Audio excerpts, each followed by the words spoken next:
So, saya mengajak kita semua untuk bangkit berdiri saat ini. Kita akan nyanyi semangat sebelum kita menyambut Pak Tobing memberitakan firman buat kita semua. Tuhan dimuliakan.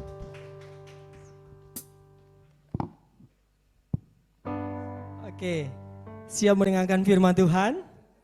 Tentu siap ya.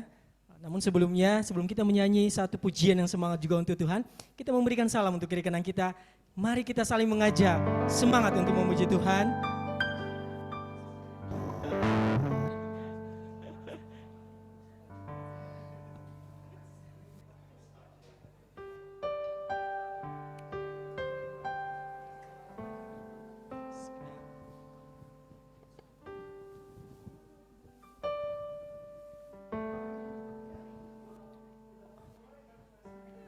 Oke, yuk kita kembali ke tempat duduk kita.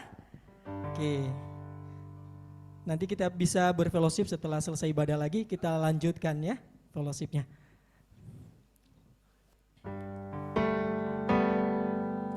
Kau terbesar Dan mulia, ajaib semua perbuatanmu. Kau terbesar. Kau terbesar dan mulia, biarlah semua memuji-Mu. Mari berikan kemuliaan untuk Tuhan sama-sama. Mari bertepuk tangan untuk Dia, Sang Raja.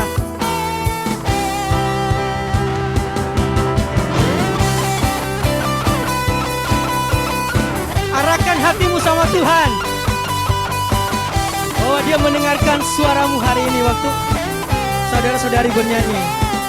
Senap hati aku memuji, senap jiwa aku bernyanyi, karena Roh-Mu ada dalamku.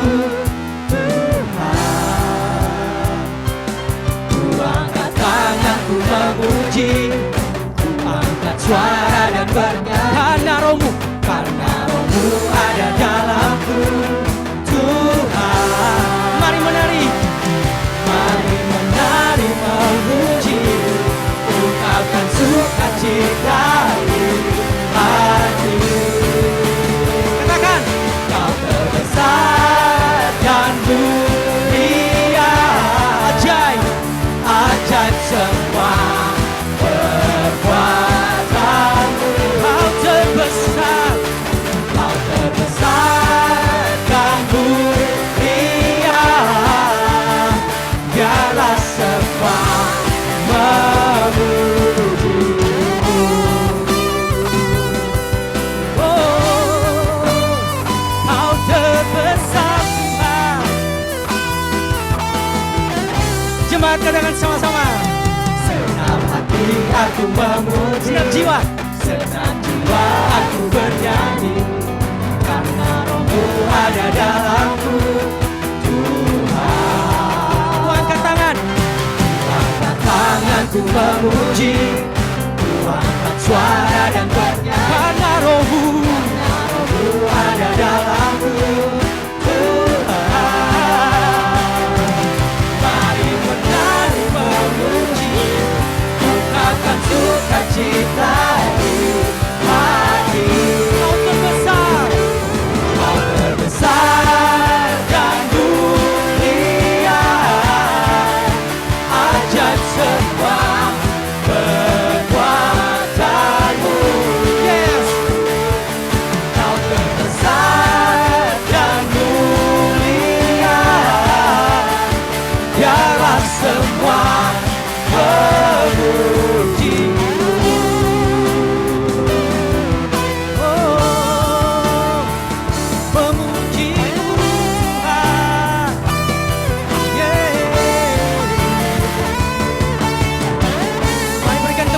Tuhan sekali lagi.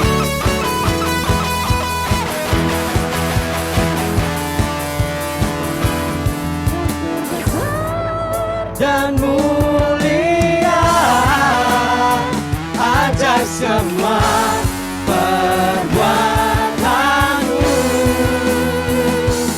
Kau terbesar dan mulia,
kemuliaan untuk Tuhan. Jemaat dipersilakan duduk.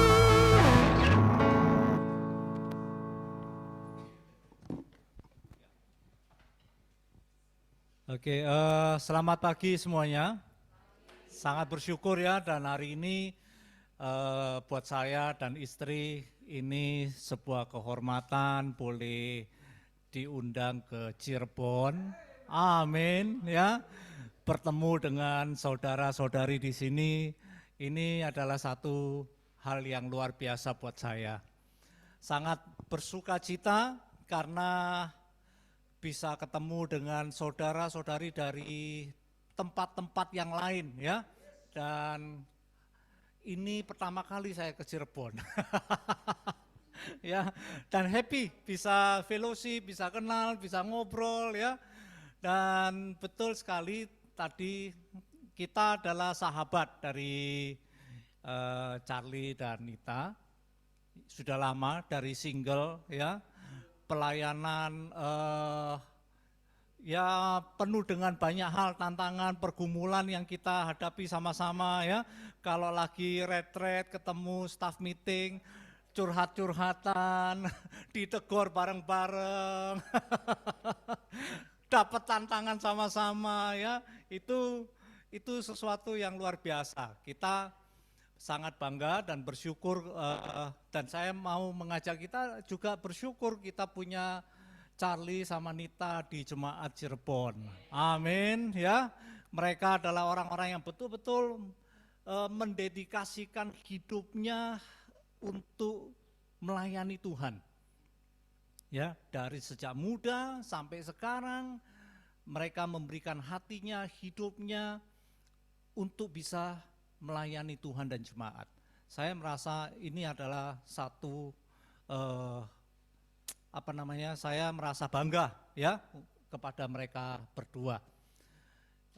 Saya tahu kalau di dunia mungkin mereka bisa punya sukses secara dunia lebih, tetapi mereka mau memberikan semuanya itu, meninggalkan semuanya itu untuk bisa melayani Tuhan.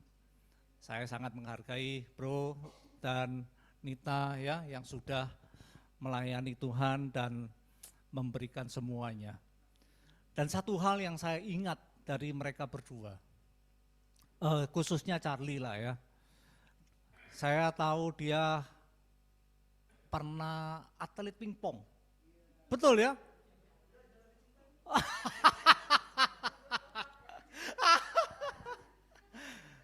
Tapi satu hal yang menjadi kebanggaan saya adalah saya pernah mengalahkan dia. Double.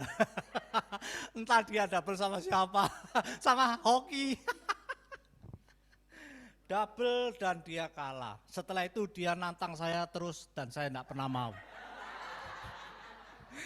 Karena saya tahu itu sejarah dan tidak mungkin terulang lagi. Oke. Dan itu senang selamanya. Karena nggak mau main lagi. Oke. Thank you juga untuk semua yang melayani hari ini dari Asyir ya.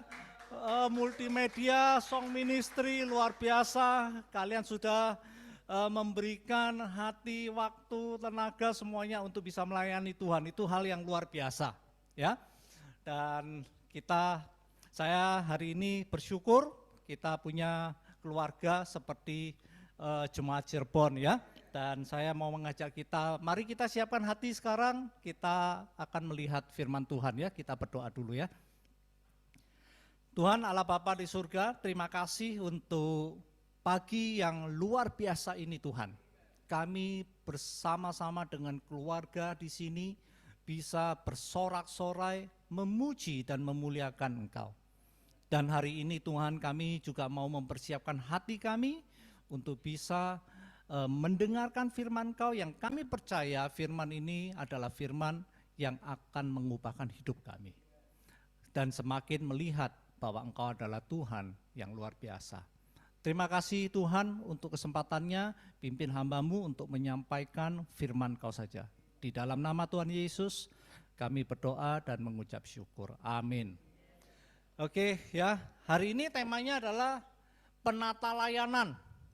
Waktu saya baca ayatnya, terus terang ini sesuatu yang nggak gampang. Ya, nggak gampang. Kita baca sama-sama di kitab Imamat ya. Kitab Imamat adalah kitab yang saya percaya kitab yang banyak dihindari untuk dibaca. Betul ya. Karena ini kitab yang cukup membosankan. Isinya kalau kita baca isinya adalah apa? Korban penebus salah, roti sajian, korban ini, korban itu, dan kita bacanya sudah ini apa lagi, begitu ya. Tapi waktu saya coba merenungkan tema ini, saya merasa ini adalah kitab yang sebenarnya sangat luar biasa sekali. Ya, ini kitab yang benar-benar sangat bagus kalau kita memahami dan mengerti tentang kitab Imamat ini. Dan saya ingin mengajak kita lihat background dari kitab Imamat ini sedikit ya, supaya waktu kamu baca kitab ini kamu akan punya gambaran yang luar biasa.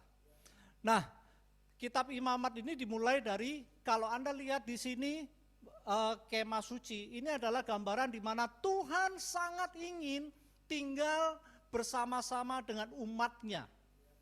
Ya, tetapi karena Tuhan sangat kudus, tidak mudah untuk orang bisa dekat dengan Dia.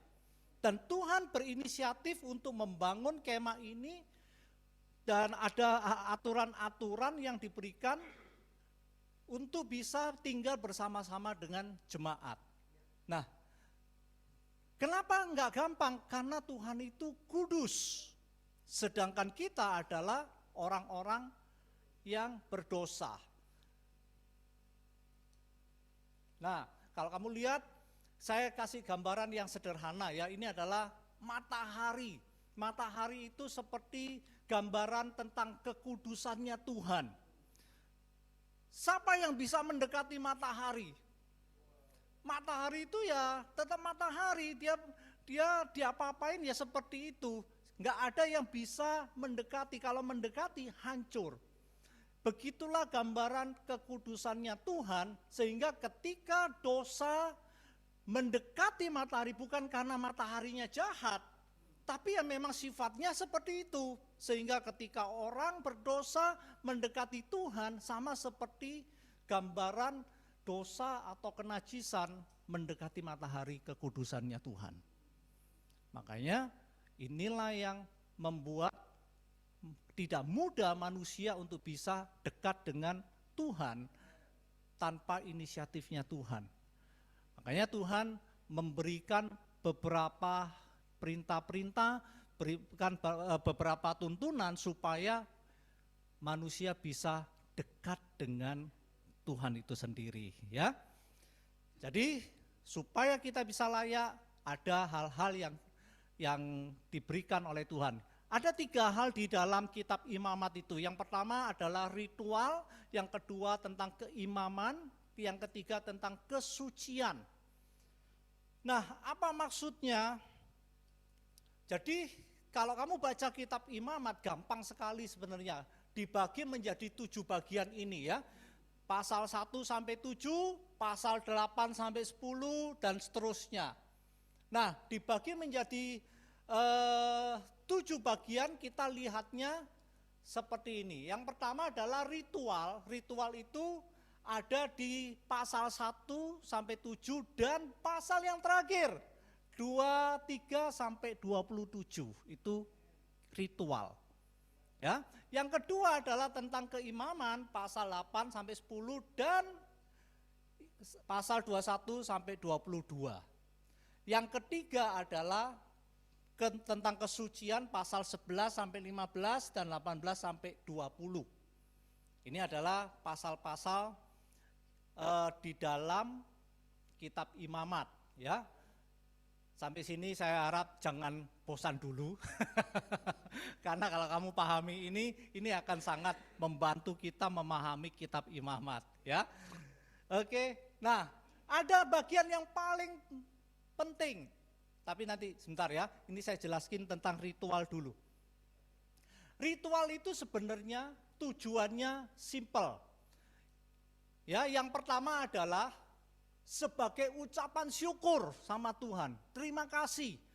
Itulah ritual yang dilakukan oleh bangsa Israel. Ya, kalau kamu baca di situ ada yang namanya nah ini korban sajian dan korban keselamatan. Kenapa sih mereka disuruh memberikan diajar untuk memberikan korban-korban kepada Tuhan? Ada beberapa hanya simpel aja, lihatnya gini, sebagai ucapan syukur terima kasih, sama ketika kita memberikan persembahan sama Tuhan. Itu sebenarnya karena apa? Bukan karena peraturan gereja, bukan karena peraturan ini, tapi sebagai ucapan syukur kita sama Tuhan. Ya, nah yang kedua adalah istilahnya gampangannya sebagai kenapa memberikan persembahan-persembahan itu sebagai kata sama Tuhan, maafkan saya Tuhan, karena saya ini orang berdosa. Makanya disuruh kasih apa? Korban bakaran, korban penghapus dosa, dan korban penebus salah. Ya, ini adalah yang dua hal yang di dalam ritual itu dilakukan oleh orang Israel. Yang pertama ucapan syukur, terima kasih. Yang kedua, ampuni saya, maafkan saya Tuhan. Ya, supaya apa? Supaya kita bisa menjadi kudus. Itulah yang dilakukan. Oke. Yang kedua adalah tentang keimaman. Ya, solusi kedua ini berhubungan dengan apa? Kekudusannya Tuhan. Memakai keimaman untuk apa? Untuk mereka bisa punya hubungan yang baik dengan Tuhan. Ya, jadi Tuhan memakai imam, memilih orang untuk mewakili umat ini untuk bisa dekat sama Tuhan itu sendiri. Jadi dipakailah imam, dipilih dari berbagai suku dan dari suku Lewi dipilih orang-orang tertentu untuk bisa melayani Tuhan, ya, masuk ke hadiratnya. Dan pesannya berarti apa? Tuhan mau ada standar yang lebih tinggi untuk apa? Untuk bisa seseorang datang ke dalam hadiratnya Tuhan. Jadi tidak bisa sembarangan orang bisa datang ke hadiratnya Tuhan. Dan solusi yang ketiga berhubungan dengan kesucian, ya, yang tadi saya bilang ada 3 ritual itu.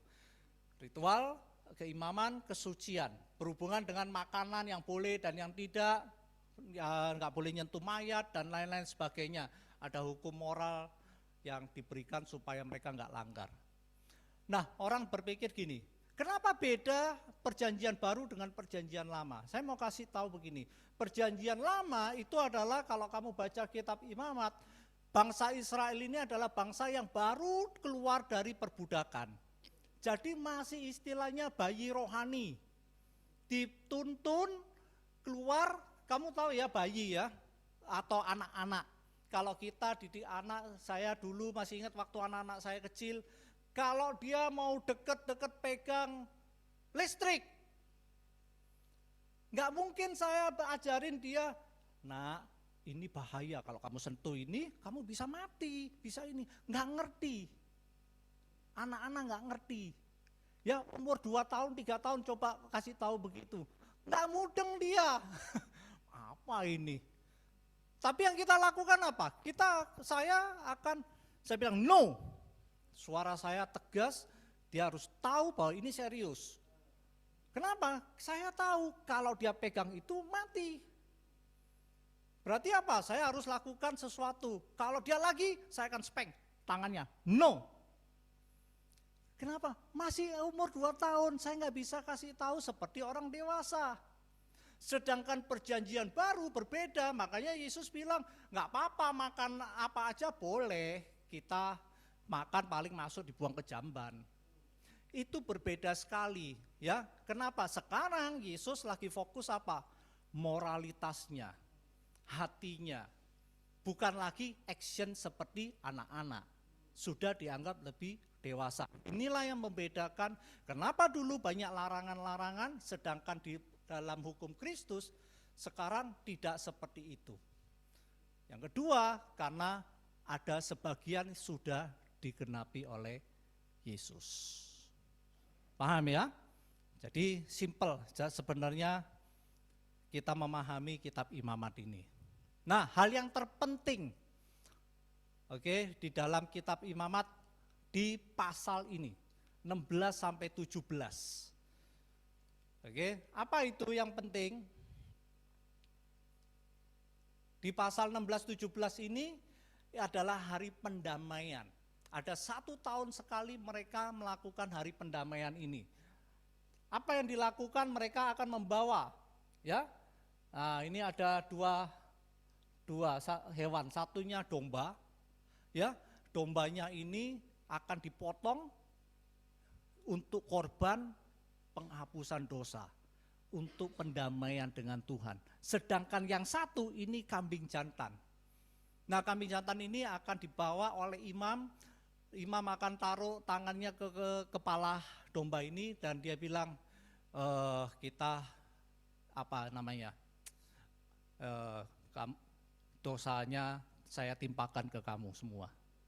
Ya, jadi dosa-dosa jemaat itu ditaruh, ditumpangkan ke kepala domba ini, makanya inilah yang disebut namanya kambing hitam. Ya, ini istilah yang sekarang dipakai oleh orang kambing hitam, ya dari sini awalnya. Paham ya? Ini awal mula istilah kambing hitam. Jadi dosamu sekarang sudah diampuni sama Tuhan, sama Yesus, dan ditimpakan kepada Yesus. Ini sebagai penggenapan yang Yesus lakukan kepada kita. Makanya sekarang kamu datang gak perlu bawa domba lagi. Ya, kamu buat dosa, kamu buat ini, nggak harus bawa merpati, kotor semua nanti. Ya, kamu bawa hewan-hewan mbek-mbek nanti repot kita. Ya, sekarang nggak ada lagi itu. Karena apa? Sudah digenapi oleh Yesus. Amin. Inilah latar belakang kitab Imamat yang sekarang sudah digenapi sebagian oleh Yesus. Amin ya. Nah, saya mau ngajak kita sekarang, kalau gitu kita lanjut ke perjanjian baru. Di kitab Imamat juga ada, di Imamat 11 ayat 44 sampai 45 mengatakan hal yang sama, Imamat 19 ayat 2 juga mengatakan hal yang sama. Sebab ada tertulis, kuduslah kamu, sebab aku kudus. Jadi Tuhan mengajak supaya bangsa Israel itu menjadi bangsa yang kudus. Kenapa? Karena Tuhan kudus. Tanpa kekudusan kita nggak bisa lihat Tuhan. Kita nggak bisa datang sama Tuhan. Ya, makanya kita ditebus oleh Yesus untuk supaya kita bisa datang sama Tuhan. Nah, hari ini saya bersyukur karena siapapun kita di sini, kita adalah orang-orang yang dikasihi oleh Tuhan. Amin ya. Kita dikasih oleh Tuhan, kita sudah ditebus oleh Tuhan melalui darah Kristus dan menjadi kudus, tahir. Nah, setelah itu kita perlu bertumbuh untuk menjadi kudus. Amin ya. Tantangannya di perjanjian baru juga masih sama. Kita harus jadi umat yang kudus. Kenapa sih? Kalau kita tadi bicara penata layanan, pelayanan kepada Tuhan, ya, kita mau di sini sama-sama menjadi umat Tuhan, kamu dipilih, ini adalah satu kehormatan buat kita. Ya, kalian merasa terhormat nggak dipilih menjadi anaknya Tuhan? Betul? Betul nggak ini aminnya cuman sedikit? Atau kalian nggak percaya? Kalian adalah orang-orang yang dipilih Tuhan. Hah? Kita orang yang dipilih Tuhan untuk menjadi umat yang kudus. Nah, inilah yang dilakukan oleh Tuhan ketika mereka dipanggil keluar ya. Tujuannya adalah kamu akan menjadi bagiku kerajaan imam dan bangsa yang kudus. Inilah semuanya firman yang harus kau katakan kepada orang Israel. Jadi mengapa mereka menjadi di expect untuk punya standar yang tinggi, untuk punya hidup yang kudus? Karena mereka dipilih dari begitu banyak bangsa yang mereka nggak punya standar hukum, nggak punya standar hidup yang benar, bahkan mereka punya seks yang sangat menjijikkan ya. Itulah kenapa ada aturan-aturan yang diberikan oleh Tuhan. Supaya apa? Supaya bangsa ini punya standar moralitas yang berbeda. Nah hari ini kita juga dipanggil oleh Tuhan untuk kudus. Bukan untuk supaya kita, waduh gak enak ya jadi Kristen. Gini gak boleh, gitu gak boleh. Bukan. Tuhan bukan mau menyetop kesenanganmu. Kita ini bisa senang, tapi enggak harus berbuat dosa. Amin. Saya dulu ya, sebelum jadi murid Yesus, saya itu kalau ke gereja tidur di belakang. Nah saya enggak cari gereja yang begini, saya cari gereja yang banyak ini. Yang banyak tembok-temboknya, sekat-sekatnya. Ya, saya dulu enggak pernah ke gereja, saya punya pacar saya religius dan saya diajak ke gereja setiap minggu sore. Ya, bayangin Sabtu apel, pulang apel saya enggak pulang rumah.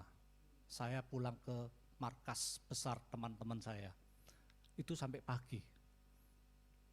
Sampai pagi, ya kongko-kongko, ya main judi, ya pokoknya buat dosa lah.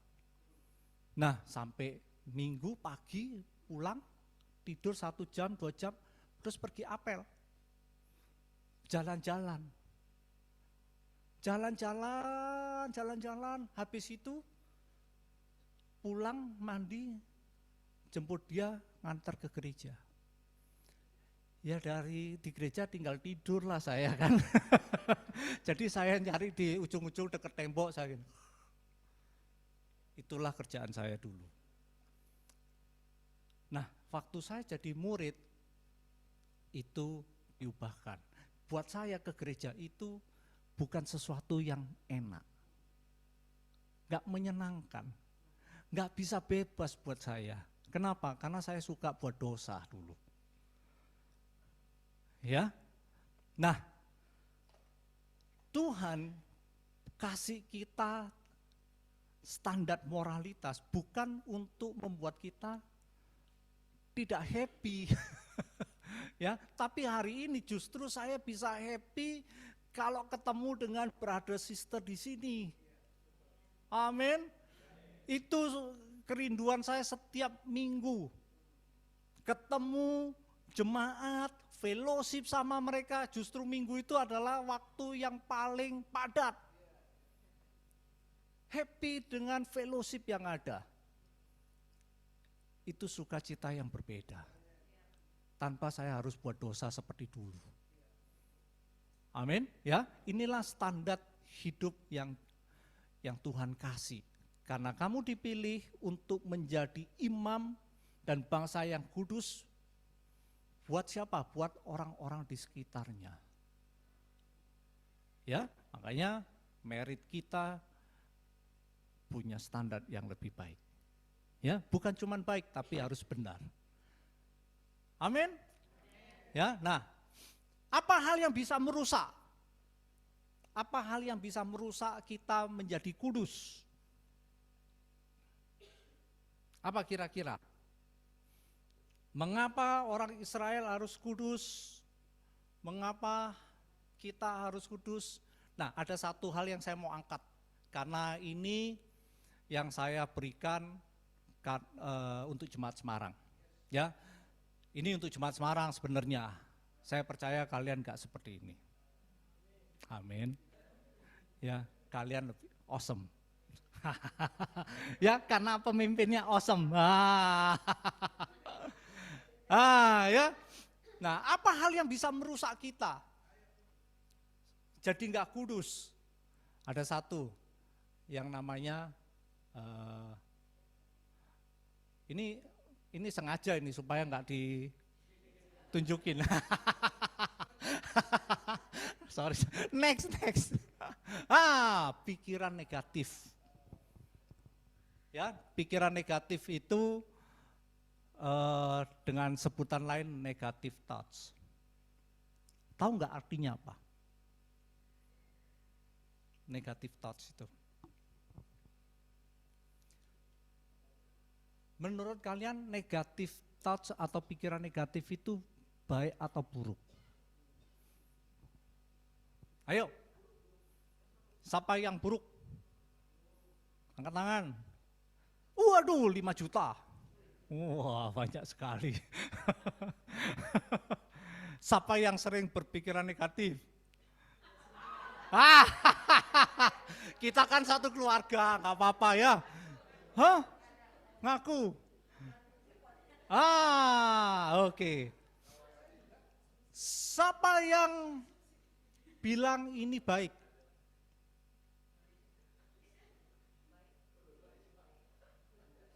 Kalian nggak punya negatif ini. Siapa yang nggak tahu bro? Oke, nggak tahu.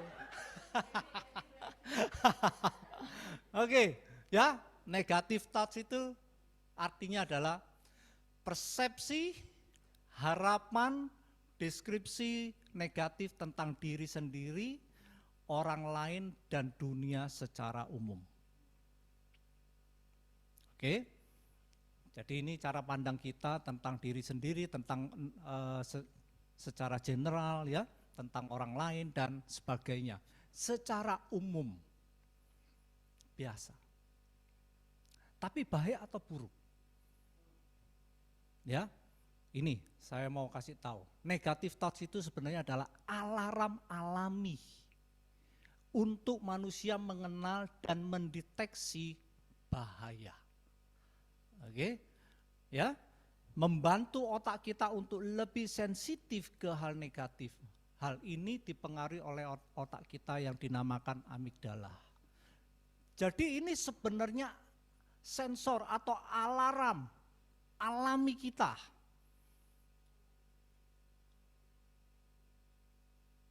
Oke. Jadi kalau kita nggak punya sensor alami ini, bahaya. Kamu gampang ketipu orang. Makanya banyak ada orang ya, saya kenal satu orang yang sangat baik sampai bisnis ditipu berkali-kali. Tipunya nggak sedikit loh, M loh. Ya. Karena dia gampang percaya sama orang dan sangat baik. Jadi salah atau enggak negative thoughts itu sekarang?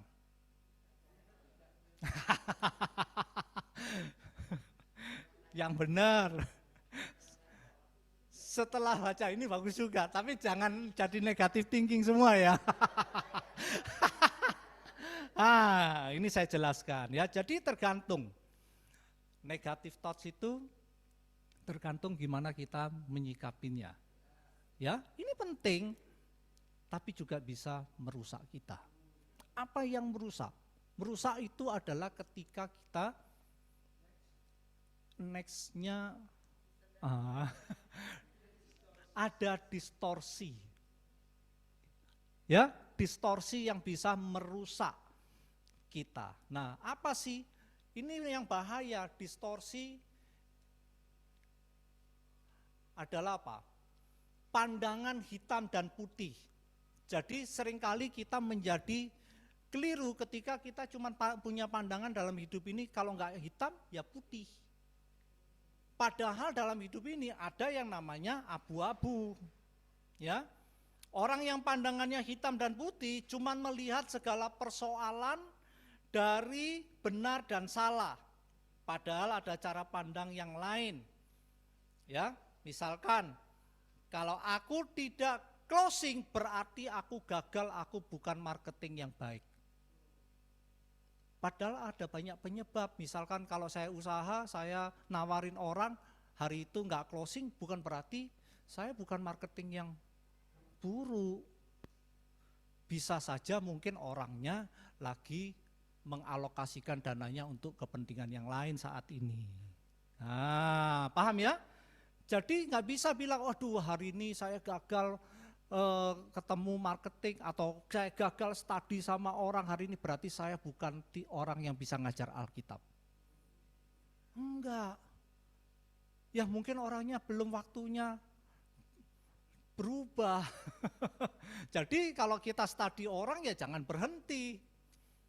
Ya, kita mau mengasihi orang, kita mau memenangkan orang, ada tantangannya. Ya kalau masih belum berhasil tetap berteman. Kita baru saja beberapa waktu yang lalu studi sama satu orang yang selama 15 tahun membantu kita main keyboard. Ya, kita nggak ada, waktu itu nggak ada pemain, kita dibantu sama dia orang luar ya. Dan waktu belajar Alkitab sampai pertengahan stop, nggak mau lagi. Karena apa? Dia tahu ada dosa yang dia nggak berani ngaku. Tapi dia tahu ajarannya bagus, jadi dia tetap bantuin kita main ya 15 tahun. Sampai satu waktu dia dengar khotbah dan dia merasa, Pak saya mau studi lagi. Dari situlah akhirnya dia terbuka semuanya, dia bawa istrinya belajar Alkitab sama-sama dan bulan lalu mereka berdua dibaptis. 15 tahun. Ya, nggak bisa kalau kita pertama kali ketemu terus bilang, oh dia nggak terbuka, terus kita bilang, gagal ini orang, buang, nggak bisa, percuma. Ya, jadi distorsi inilah yang berbahaya, pandangan hitam dan putih. Inilah yang merusak negatif thoughts ini tadi. Ya, apalagi adalah personalisasi. Jadi kalau kita mengambil ini secara personal, inilah yang bisa juga merusak kita. Ya. Maksudnya apa?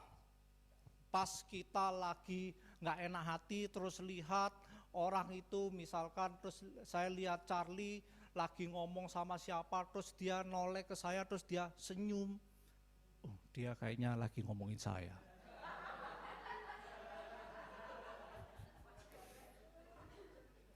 Ya, semua dipersonalisasi. Pernah kamu ngalami itu enggak? Jujur saya pernah. Enggak. Kalau sama kamu saya tetap bangga karena sudah menang. Jangan-jangan kamu yang lihat saya gitu.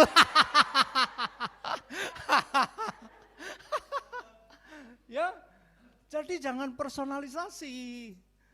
Ya. Kalau lihat orang, oh dia kok ngobrolnya asik banget. Terus lihat saya kayaknya kok nggak nyapa. Ya mungkin dia memang nggak lihat.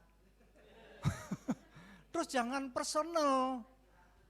Ya jangan merasa, oh dia pasti ada apa-apa nih sama saya. Nggak hormat sama saya. Enggak menghargai saya, enggak mengasihi saya dan lain-lain sebagainya. Personalisasi. Inilah distorsi-distorsi yang bisa merusak pikiran kita.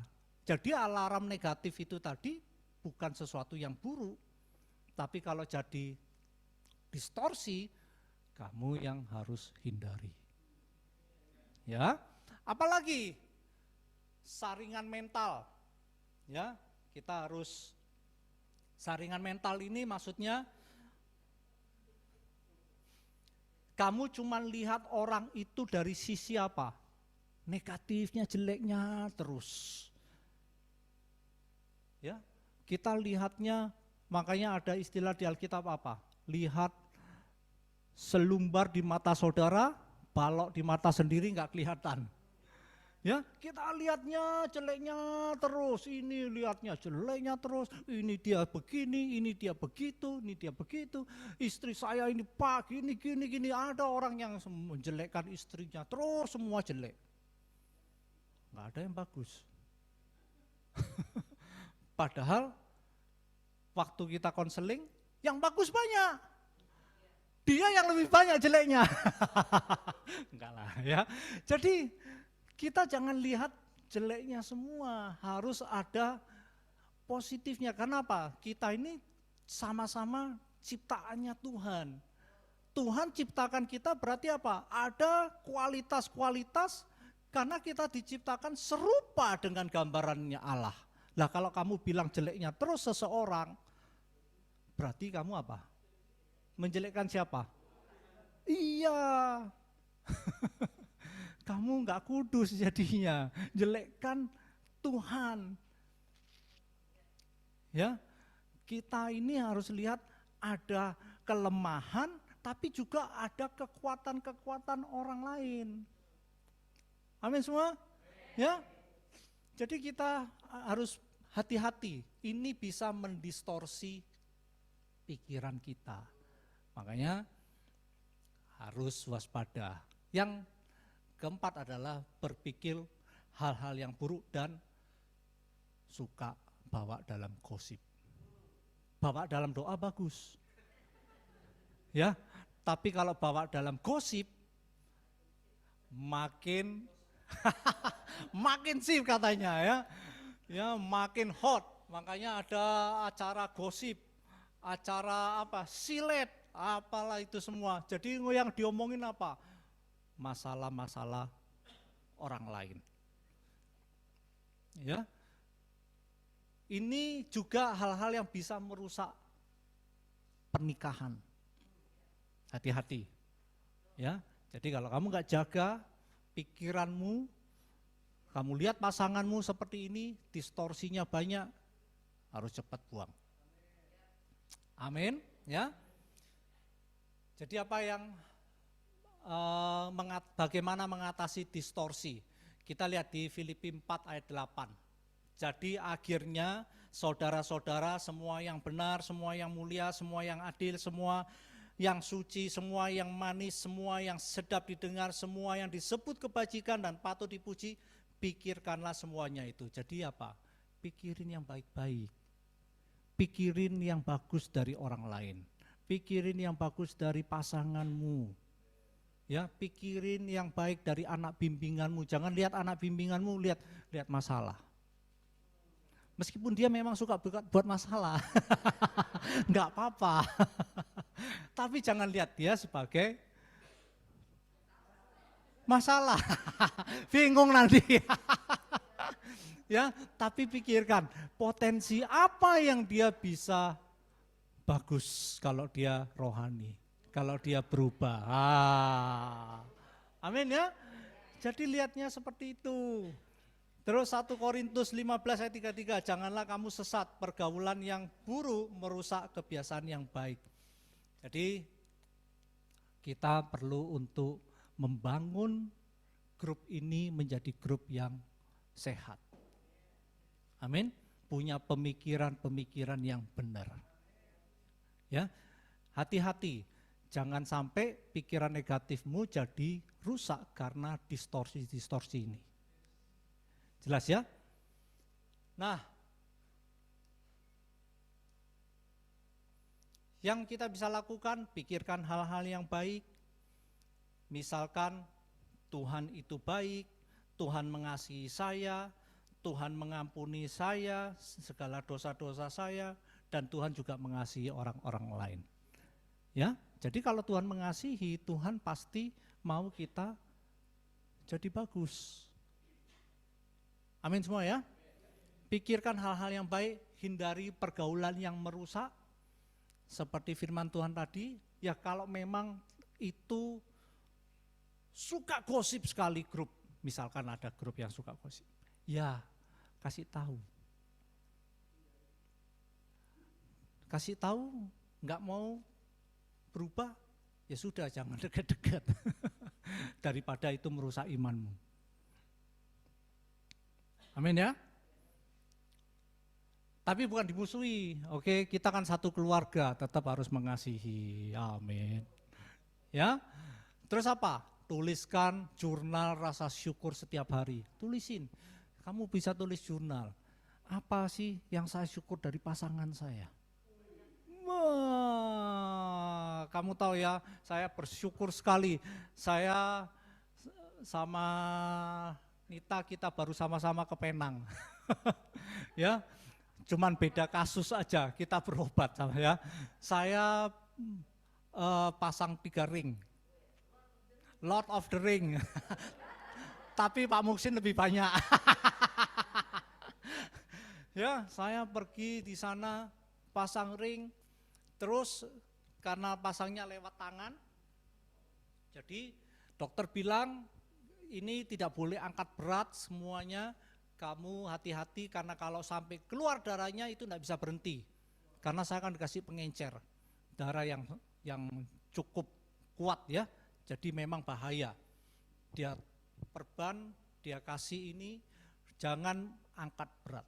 Waduh, terus waktu selesai operasi saya pergi, wah istri saya bawa koper 2, tas, terus ada aqua galon kecil, semua dia. Saya malu, saya kayak suami tidak berguna. Malu saya lihat terus kita jalan ke airport, aduh saya agak jauh-jauh gak berani dekat-dekat. Dipikir, aduh nanti orang lihat saya pikir ini suami kejem banget ini. Istrinya yang bawa semuanya, saya cuma bawa nenteng 1 tas. Ini orang lihat, ini suaminya kejem sekali ini, males ini nggak mau bawa barang ini. Ya, distorsi. Betul, memang sudah ada distorsi. Apa pikiran orang? Ya. Nah saya lihat itu saya merasa, oh iya ya bersyukur ya. Jadi kalau kamu gak bersyukur sama istrimu, tolong pastikan kamu sehat selalu. Ya. Jangan sampai sakit. Ya. Jadi apa? Kita harus tulis apa rasa syukurmu sama pasanganmu. Jangan lihatnya negatif terus. Jangan lihat kelemahannya terus. Ya adalah pasti orang punya kelemahan. Bahkan orang lihat pemimpin gereja pun pasti punya kelemahan. Ya. Tapi kalau kamu lihat kelemahannya terus, ya rusak sendiri. Oke, amin. Fokus pada kelebihanmu dan orang lain. Ya, supaya kamu jangan negatif terhadap dirimu sendiri juga. Oke, nggak apa-apa ya, masih 1 jam lagi, oke? Saya kan jarang-jarang ke sini. Bahwa dalam doa dan renungkan firman Tuhan, oke? Nah, yang berikutnya adalah yang penting sekarang kita harus mengatakan kebenaran terus. Kan kita mau menyembah Tuhan dalam roh dan kebenaran. Kita harus kudus. Kudus itu berarti kita bicara tentang kebenaran dalam hidup ini. Oke? Kok udah God bless you? Padahal masih 1 jam lagi.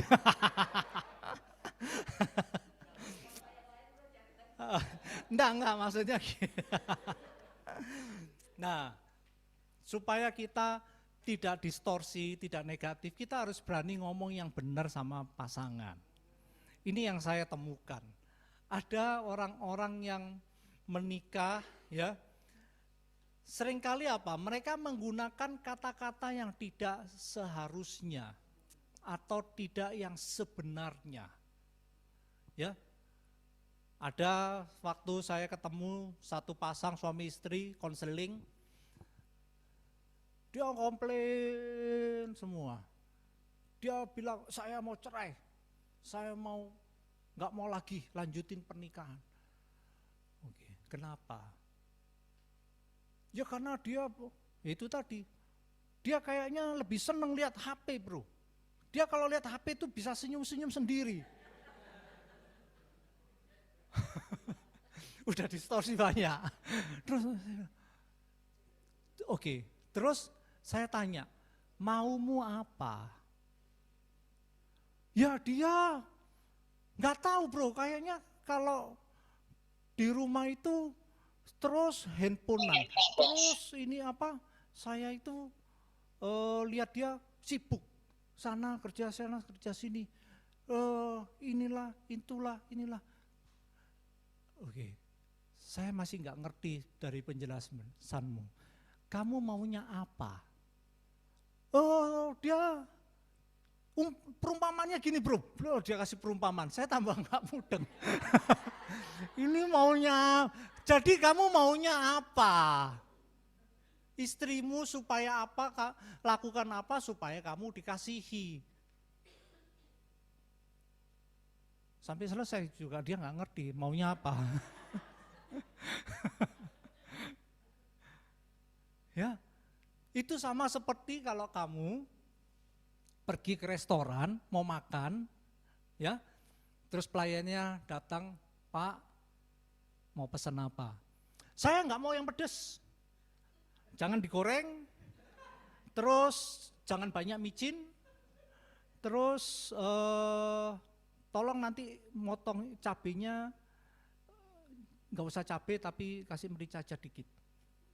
Saya mau tanya, kamu ngerti dia mau makan apa? Hah?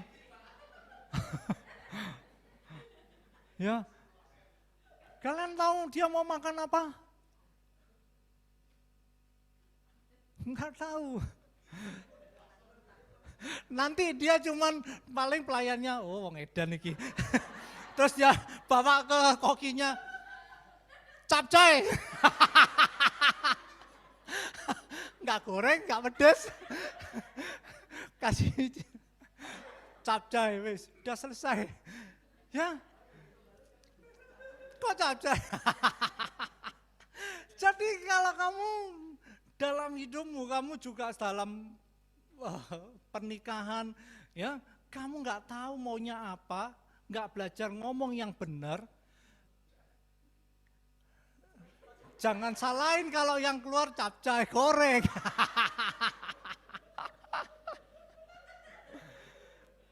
Paham ya? Jadi hati-hati. Makanya ini harus mengatakan yang benar. Kamu maunya apa? Kasih tahu. Jadi kalau ada konflik, ada problem, kamu harus bisa tanya, bro, saya merasa begini. Saya merasa kamu tidak mengasihi saya ketika saya ngalami hal ini, kamu tidak ini misalkan. Kasih tahu. Jadi maunya apa? Sehingga orang bisa mengerti bagaimana memenuhi kebutuhanmu. Ya, nggak bisa pemimpin kayak Yesus bisa baca pikirannya orang, hatinya orang. Kita hanya manusia biasa. Jelas ya? Jadi katakanlah kebenaran supaya kita bisa hidup yang benar. Amin semua? Ya, karena apa? Pernikahanmu, keluargamu semuanya kalau ketika bertumbuh dari tahir menjadi kudus, kamu akan sangat memuliakan Tuhan. Amin, ya. Saya berharap ini bisa membantu kita. Itu aja yang saya mau sampaikan. Mari kita doa bersama-sama. Tuhan Allah Bapa di surga, terima kasih untuk hari yang luar biasa ini Tuhan, kami boleh bersama-sama disegarkan oleh firman Kau. Biarlah firman ini akan terus menjadi berkat buat kami, membantu kami untuk terus bertumbuh, dan kami ingin Tuhan menjadi orang-orang pilihan-Mu yang punya kekudusan dalam hati dan pikiran kami, sehingga kami boleh menjadi berkat buat orang lain, dan yang paling penting kami memuliakan Engkau dalam hidup kami Tuhan. Terima kasih untuk kepercayaan-Mu buat kami, biarlah kami mau serahkan doa ini hanya ke dalam tangan kuasa-Mu. Di dalam nama Tuhan Yesus kami sudah berdoa dan ucap syukur. Amin.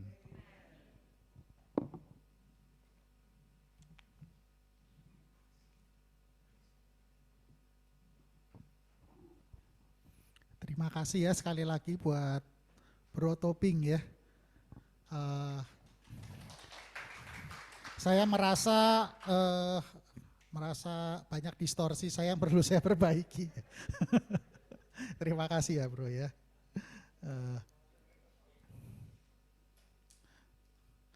Eh, ya saya bersyukur sekali ya diingetin tentang ini ya, yang tadi yang saya ingat sekali yang di awal ya. Bagaimana Tuhan itu sebetulnya mau banget untuk dekat sama kita ya. Cuma masalahnya Dia kudus, kita berdosa nggak nyambung ya. Jadi gimana kita untuk bisa lewat Yesus itu terjembatani ya. Tadi yang Bro Topi banyak ngomong ya. Nah, saat ini kita mau mengingat tentang kematian Tuhan Yesus. Saya ingin bacakan dari satu ayat ya. Dari Yohanes 12 ayat 26.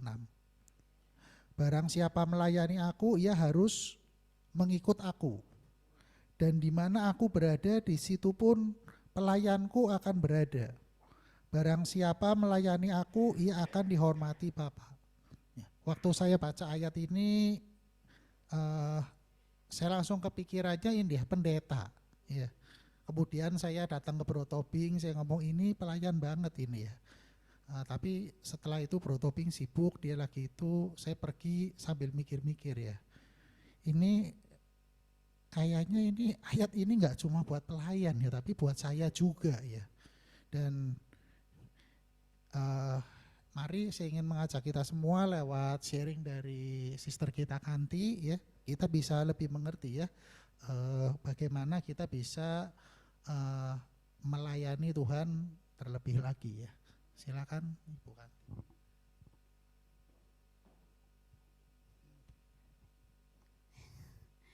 Selamat pagi, Bapak Ibu yang terkasih ya. Saya sangat bersyukur bisa sharing di sini bagaimana pengaruh salib dalam hidup saya. Kalau tadi baca tentang ayat itu, berarti ya sebagai seorang murid kita kan sama-sama beriman kepada Yesus. Berarti berkomitmen secara pribadi untuk mengikuti Dia dengan sungguh-sungguh. Ya, kalau sering kita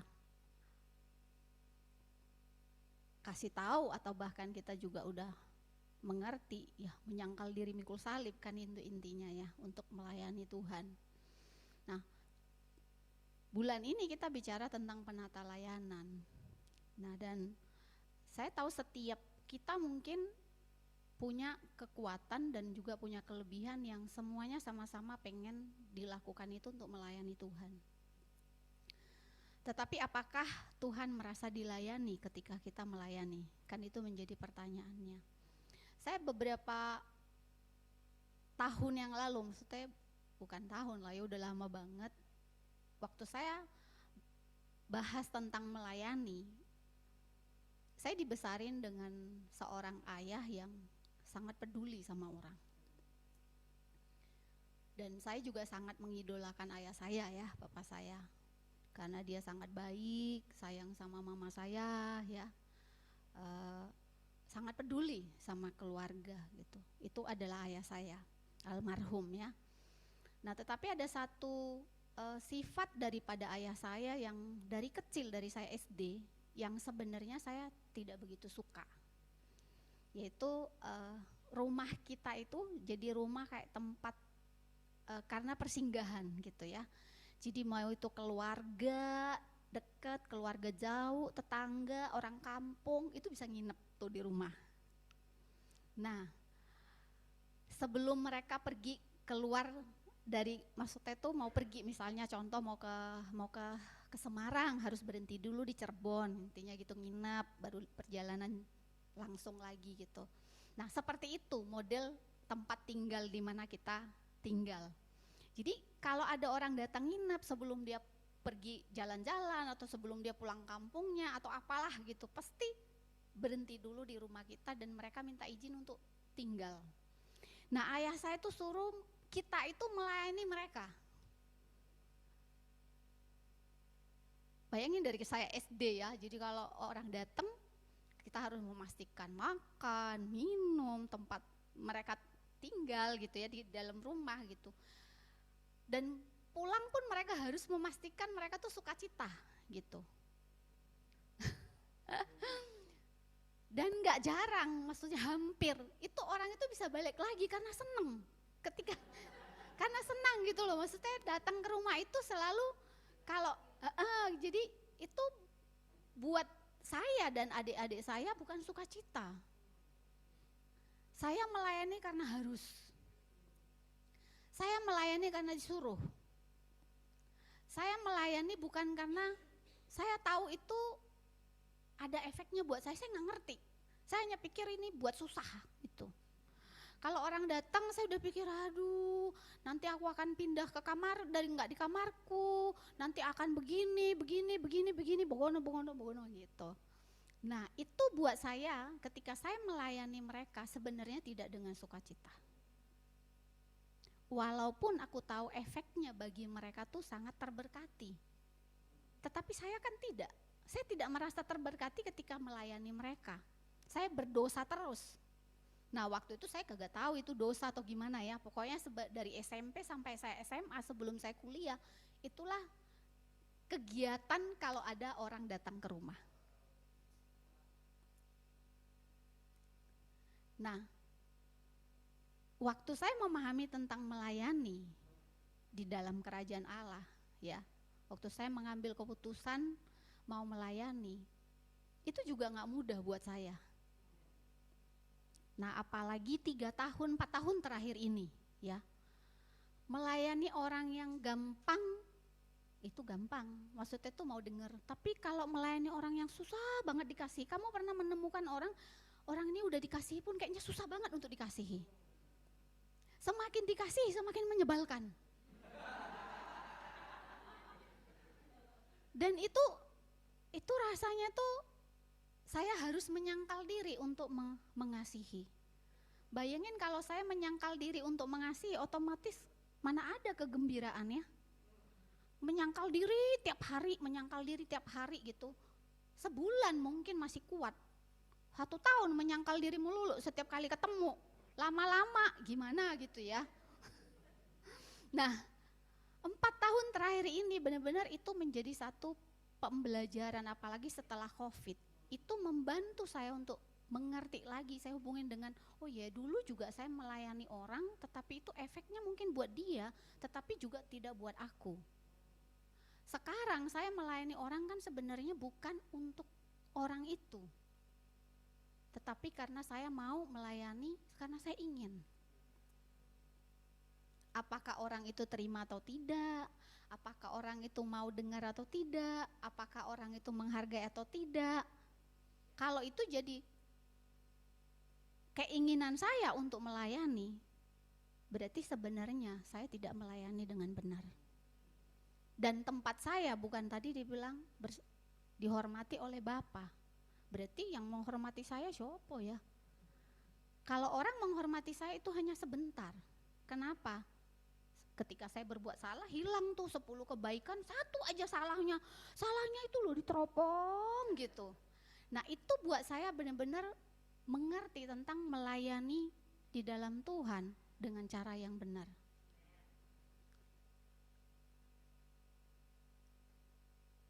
Tapi aku tahu itu gak mudah buat aku. Setiap kali pikiran itu muncul, saliblah yang menguatkan saya. Buat saya, nggak ada satupun motivasi yang jauh lebih tinggi, hanya satu-satunya salib.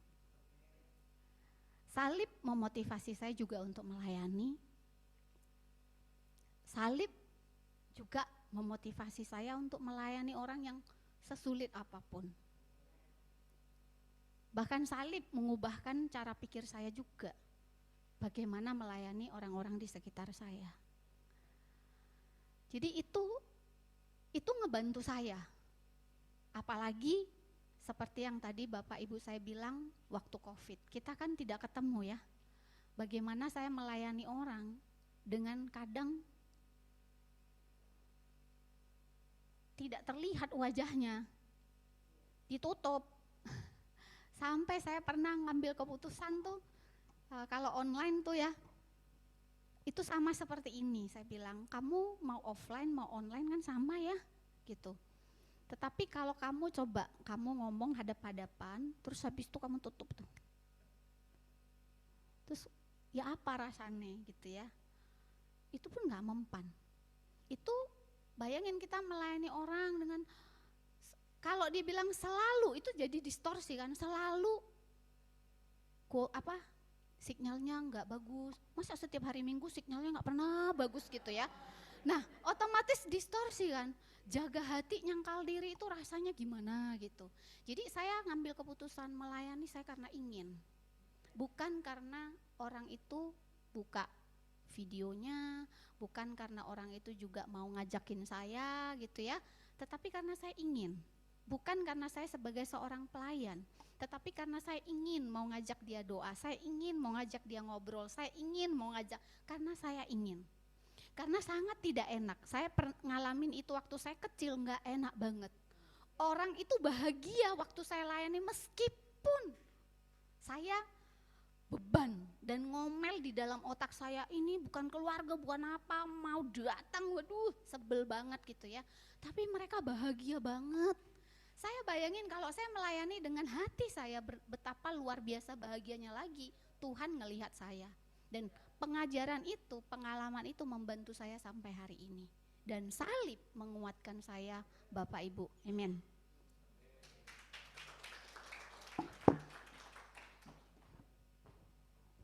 Saat ini akan ada persembahan lagu ya, pujian dari brother sister kita.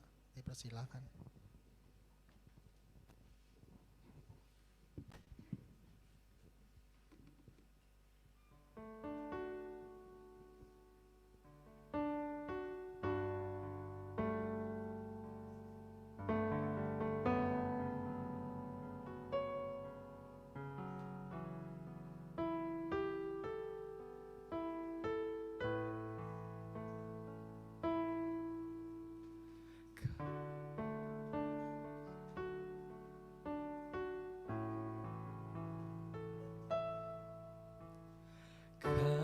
Kasih-Mu tiada bertepi, hati-Mu tak terselami.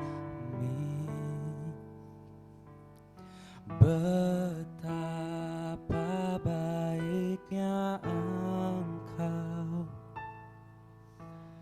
ku bersyukur padamu.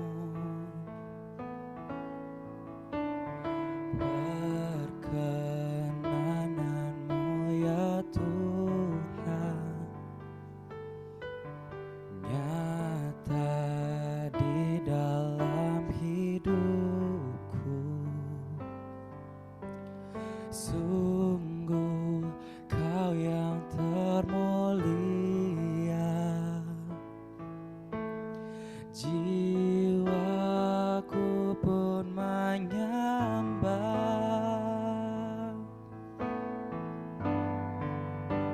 Ku angkat hatiku, tinggikan nama-Mu, karena Yesus Kau anugerah terbesar. Ku naikkan syukurku untuk kemurahan-Mu. Hanya Yesus Kau anugerah terbesar.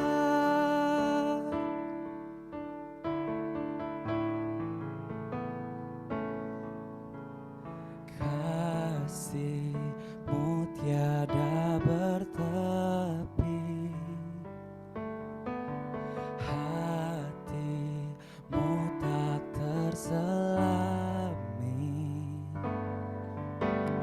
Betapa baiknya Engkau, ku bersyukur padamu. Perkenanan-Mu ya Tuhan, nyata di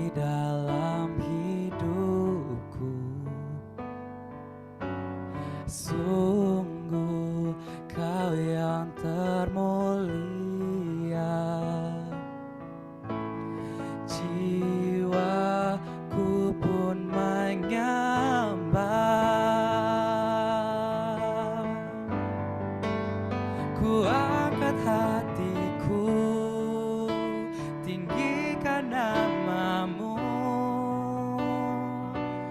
Karena Yesus kau anugerah terbesar, ku naikkan syukurku untuk kemurahan-Mu. Hanya Yesus kau anugerah terbesar, ku angkat hatiku, tinggikan namamu. Karena Yesus kau anugerah terbesar, ku naikkan syukurku untuk kemurahan-Mu. Hanya Yesus kau anugerah terbesar, hanya Yesus kau anugerah terbesar, hanya Yesus kau anugerah terbesar.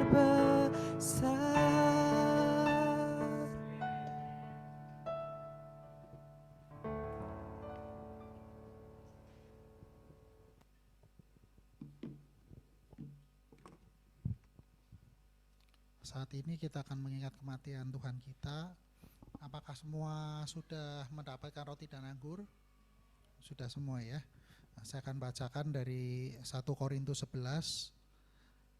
Sebab apa yang telah kuteruskan kepadamu telah aku terima dari Tuhan, yaitu bahwa Tuhan Yesus pada malam waktu ia diserahkan, ia mengambil roti, dan sesudah itu ia mengucap syukur atasnya. Ia memecah-mecahkannya dan berkata, inilah tubuhku yang diserahkan bagi kamu, perbuatlah ini menjadi peringatan akan aku.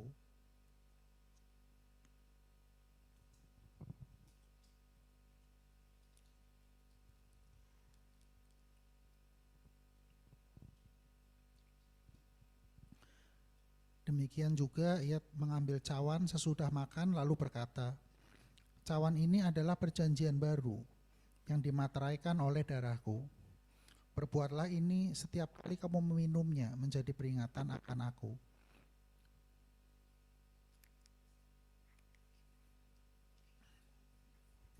Sebab setiap kali kamu makan roti ini dan minum cawan ini, kamu memberitakan kematian Tuhan sampai ia datang. Mari kita bersatu dalam doa.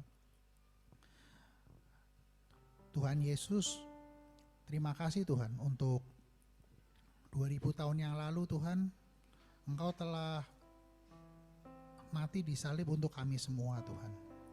Engkau memungkinkan Tuhan untuk kami semua bisa datang kepada Bapa Tuhan. Engkau memungkinkan kami semua Tuhan untuk dikuduskan Tuhan apabila kami percaya kepada Engkau Tuhan.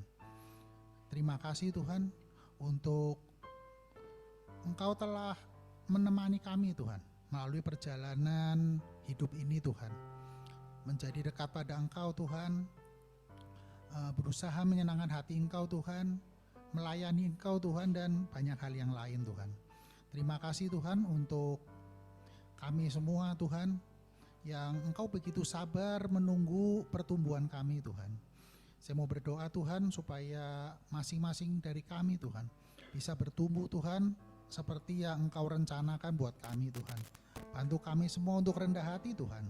Bantu kami untuk bisa melihat Tuhan distorsi-distorsi mana Tuhan yang perlu kami ubah Tuhan. Perlu kami sehatkan Tuhan. Perlu kami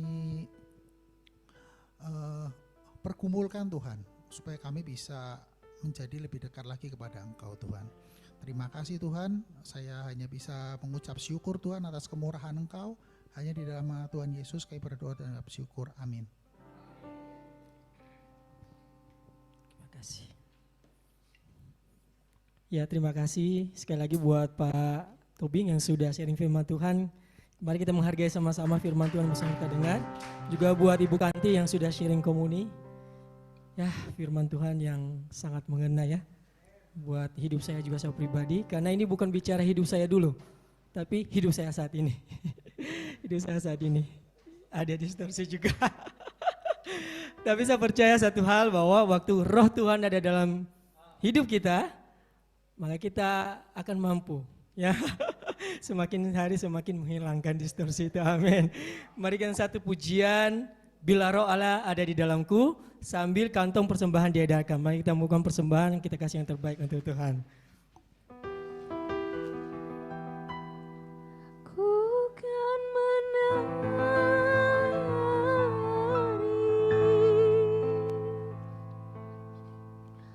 ku kan menari,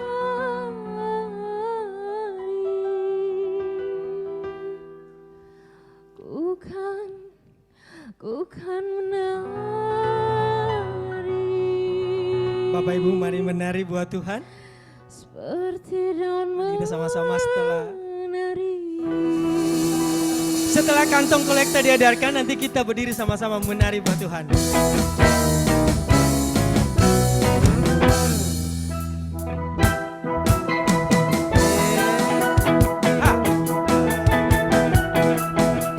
Apapun kita lakukan untuk Tuhan, termasuk menari, mengekspresikan. Bila roh Allah ada di dalamku, ku kan menari seperti daun. Bagi yang sudah selesai memberikan persembahan boleh berdiri sama-sama. Bila roh Allah ada di dalamku, ku kan menari seperti daun menari. Mari menari sama-sama. Bukan menari, bukan menari, bukan menari seperti daun menari, Bukan menari, bukan menari, bukan menari, bukan menari seperti daun menari. sekali lagi nyanyikan pujian dari awal. Bila roh Allah ada di dalamku, bukan menari seperti daun menari. Bila roh Allah ada, Ada di dalamku, bukan menari seperti daun menari. mari menari ajak kiri kananmu. Bukan menari, bukan menari, bukan menari seperti daun menari. Bukan menari, bukan menari, bukan menari seperti daun menari. Sekali lagi bukan menari. Bukan menari, bukan menari, bukan menari seperti daun menari. Bukan menari, bukan menari, bukan menari seperti Saudara daun saja. menari. Saudara saja bukan menari. Bukan menari. Yo saudara menari. Bukan menari seperti daun menari. Saudari, mari menari buat Tuhan. Ha.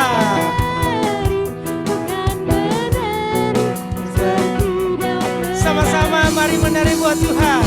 Bukan menari, bukan menari, bukan menari seperti daun menari. Bukan menari, Bukan menari, bukan menari seperti daun menari. seperti daun. Bukan menari seperti daun menari. Seperti daun melompat. Bukan melompat seperti daun melompat. Bukan tertawa. Bukan tertawa seperti daun tertawa. Amin. Jemaat dipersilakan duduk. Wow, lagu terakhir membuat kita semangat sekali ya. Dan satu hal tadi waktu Evan goyang kepalanya saya nggak bisa. Saya coba-coba begini-begini nggak bisa juga. Entah copot ya. Aduh, ya thank you buat semuanya ya. Kita kasih semangat buat mereka semua yuk. Wow. Terima kasih buat multimedia yang sudah membuat semuanya berjalan dengan lancar. Kemudian ada Asher yang sudah menyambut kita. Ada guru-guru KKK yang di bawah yang sedang melayani anak-anak kita. Sungguh luar biasa keluarga di dalam kerajaan Tuhan. Semuanya mau saling membantu ya. Dan terima kasih sekali lagi untuk Bro Tobing yang telah memberikan firman yang menyegarkan ya. Dan saya selalu ingat bagaimana dia mengalahkan saya waktu table tennis itu. Dan setelah itu memang dia begitu ditanya, bro kita rematch, nggak mau dia, nggak mau sampai sekarang pun nggak mau dia ya. Ya dia meninggalkan luka di dalam hati saya. Ya nggak apa-apa bro, nggak apa-apa ya, nikmati itu ya. Ada saatnya nanti. Terima kasih buat Bu Kanti yang sudah membagikan ceritanya. Ini baru pertama kali aku dengar cerita Bu Kanti seperti itu ya. Aku bisa merasakan bagaimana seseorang itu melakukan kegiatan yang baik, tetapi tidak didasari dengan motivasi yang baik sehingga tidak memberikan sukacita. Dan itu Bu Kanti merasakan itu selama bertahun-tahun, belasan tahun. So, tapi ini yang satu yang saya belajar ya. Ketika kita pergi ke rumah mereka, ketika kita pernah nginap beberapa kali di rumah mereka, itu penataan ruangannya, kamarnya sangat luar biasa. Oke, jadi saya merasa ya itulah yang dibentuk oleh keluarga. Jadi walaupun tanpa perasaan yang baik, tetapi justru menimbulkan satu karakter yang baik. Sehingga hari ini anak-anak pun, Clarence dan siapa satu lagi? Justin, itu mereka juga bisa mandiri dan menata ruangan sendiri mereka dengan baik ya. So jadi itu adalah satu kelebihan yang ada. Nah dari pelajaran Pak Tobing saya belajar beberapa hal selain distorsi. Ya, saya lucunya saya sedikit distorsi di dalam diri saya. Saya berpikir semuanya baik. Dan ini yang mengajarkan kepada saya ada beberapa hal. Yang pertama, tentang pelayanan kepada Tuhan yang kudus. Itu adalah sebagai satu bagian di mana kita ini merasa bersyukur Tuhan sudah selamatin kita. Rasa diampuni, rasa diterima, rasa kita itu sudah dibebaskan daripada belenggu dosa. Itulah yang seharusnya mendorong saya dan juga kita semua melakukan pelayanan kepada Tuhan. Jadi pelayanan itu adalah bukan keharusan. Pelayanan adalah bukan satu yang dipaksa atau karena nggak ada orang. Karena ya udah deh mungkin waktu Pak Pendetanya sedang absen jadi saya lagi mau memberi. Bukan saudara-saudari. Ini yang saya belajar ya dari yang diberitakan sama Pak Tobing. Yang kedua yang saya belajar. Ada ritual keimaman dan kesucian, itu adalah bagian yang Tuhan ingin kita lakukan. Saya merasa Tuhan tuh punya tatanan di dalam kehidupan kita bagaimana cara menyembah Dia. Jadi menyembah Tuhan tuh nggak bisa seenaknya, nggak bisa pakai cara saya, nggak bisa ya udahlah saya maunya gini, udahlah gitu nggak bisa. Tapi ini perlu direncanakan, di planning dan dibentuk dari kebiasaan setiap harinya. Jadi saya mau mengajak kita semua. Pada saat selama 1 bulan ini goalnya adalah kita mau melayani, tujuannya jelas melayani Tuhan yang kudus. Berarti dalam keseharian kita mari kita membentuk kebiasaan untuk dapat melayani Tuhan yang kudus dengan kebiasaan yang baik. Dan kebiasaan yang baik yang dipupuk setiap hari kita lakukan dengan motivasi yang benar, itu kan membentuk satu karakter. Saya percaya begini, kalau kita lakukan ini dengan benar, maka selama 1 bulan ini saya berdoa agar kita semua bisa diubahkan oleh Tuhan. Yang ketiga, yang terakhir yang saya belajar adalah bagaimana untuk menjaga kekudusan. Ini gak gampang. Tadi Pak Tobing bilang yang saya nangkep adalah, yang paling pertama di dalam menjaga kekudusan, apa sih yang perlu dijaga? Pikiran ternyata. Pikiran inilah yang dapat membuat saya tidak kudus. Bagaimana cara saya menjaga pikiran? Pak Tobing tadi menjelaskan, ya harus connect sama Tuhan.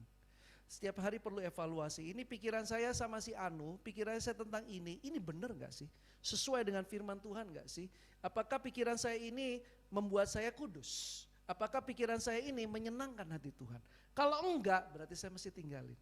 Saya mesti memikirkan apa yang baik. Tadi yang seperti diajarkan Filipi 4 pasal keempat ayat ke-8. Jadi saya belajar 3 hal ini dan saya yakin kita semua di sini sudah menulis, sudah mengingat akan apa yang mau diubahkan. Jadi saya mengajak kita semua selama 1 minggu ke depan, mari kita praktekkan apa yang kita pelajari pada pagi hari ini. So sekali lagi mari kita berterima kasih kepada Pak Tobing. Sekarang saatnya kita akan memberikan pengumuman, membaca pengumuman sepanjang 1 minggu ke depan dari mulai hari ini sampai minggu ke depan. Minggu ke depan kita akan memiliki ibadah bersama-sama kembali di Gracia BN di tempat ini jam 9 pagi. Dan kita akan bersama-sama, hari ini Adrian tidak ada ya. Kopinya saya tunggu-tunggu nggak ada hari ini. Begitu masuk belum ada aroma kopinya ini ya. Mungkin minggu depan ya. Adrian ada di Zoom? Oke, ya. Nah, jadi kita ya.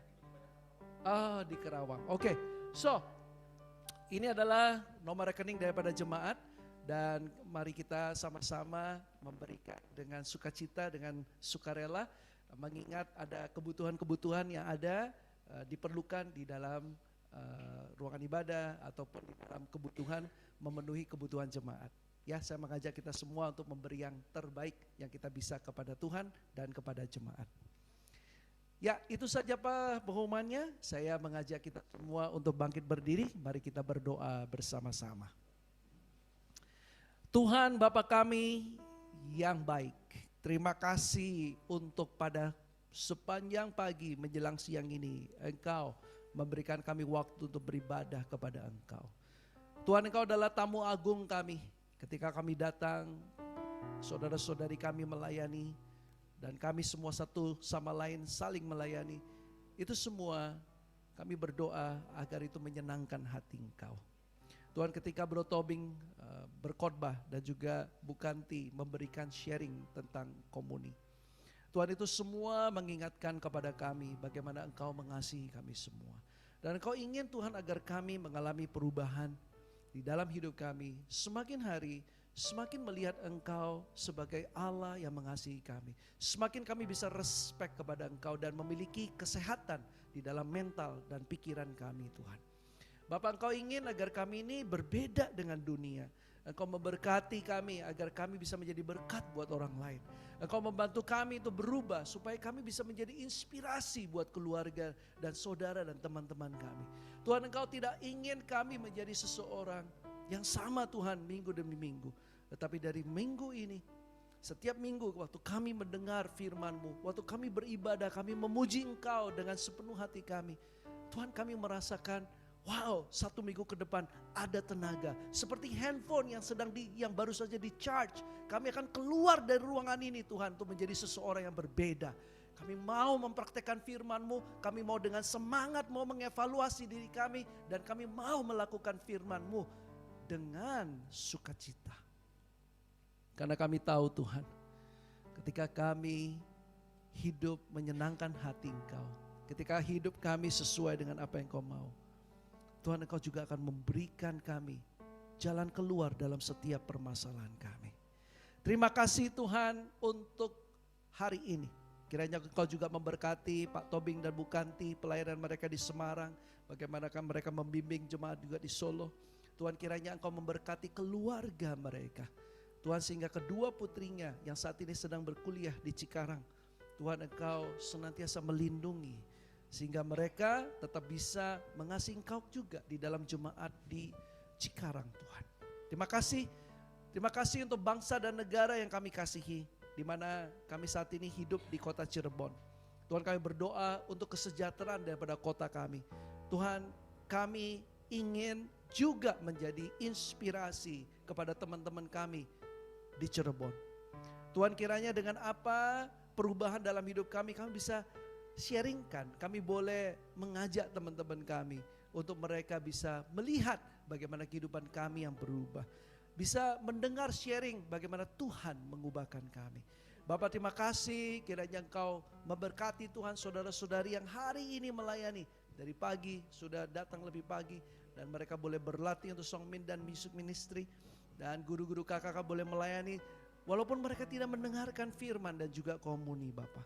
Tuhan terima kasih kiranya kasih karunia Engkau, damai sejahtera Engkau yang melebihi daripada segala akal pikiran. Itulah yang akan memelihara kami dari sekarang sampai selama-lamanya. Di dalam nama Kristus Yesus kami berdoa dan mengucap syukur. Amen.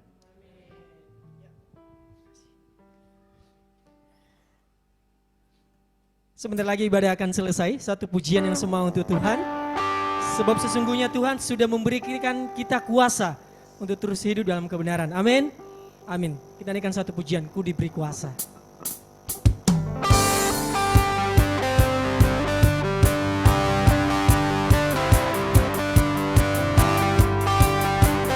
Kami percaya Tuhan Engkau memberikan kami satu kuasa menaklukkan setiap musuh-musuh dalam kehidupan kami.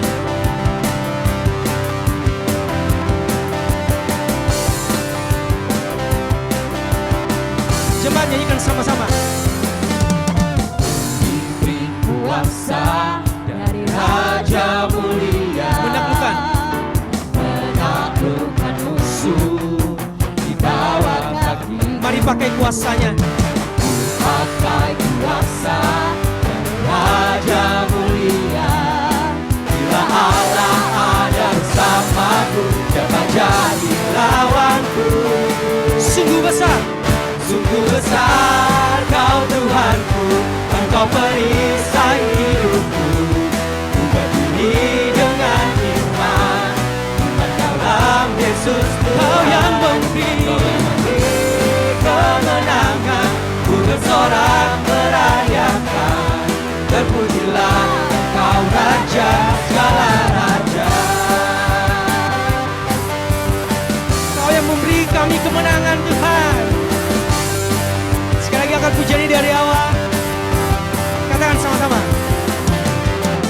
Diberi kuasa dari Raja mulia, menaklukkan musuh di bawah kakiku.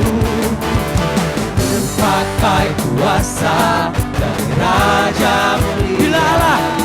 Bila Allah ada bersamaku, siapa jadi lawanku? Sungguh besar. Sungguh besar Kau Tuhanku, Engkau perisai hidupku. Ku berdiri dengan iman, iman dalam Yesus Tuhan.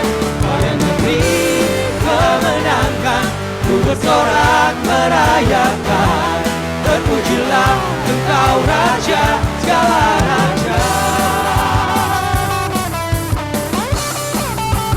Terpuji Engkau Tuhan, Raja di atas segala raja.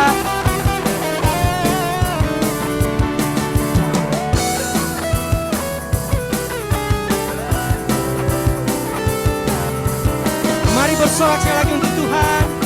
Katakan sungguh besar Kau Tuhanku. Besar Kau Tuhanku, Engkau perisai hidupku. Ku berdiri dengan iman, iman dalam Yesus Tuhan. Kau yang memberi kemenangan, ku bersorak merayakan, terpujilah Engkau Raja segala raja. Sungguh besar.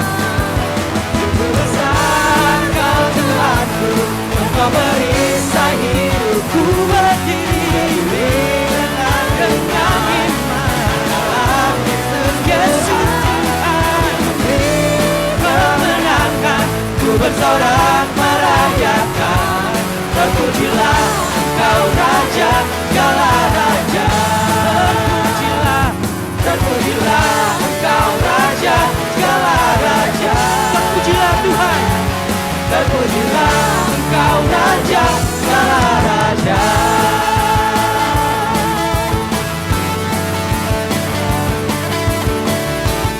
Haleluya. Kemuliaannya untuk Tuhan. Ibadah telah selesai. Tuhan Yesus memberkati semua. Mari silakan berfellowship.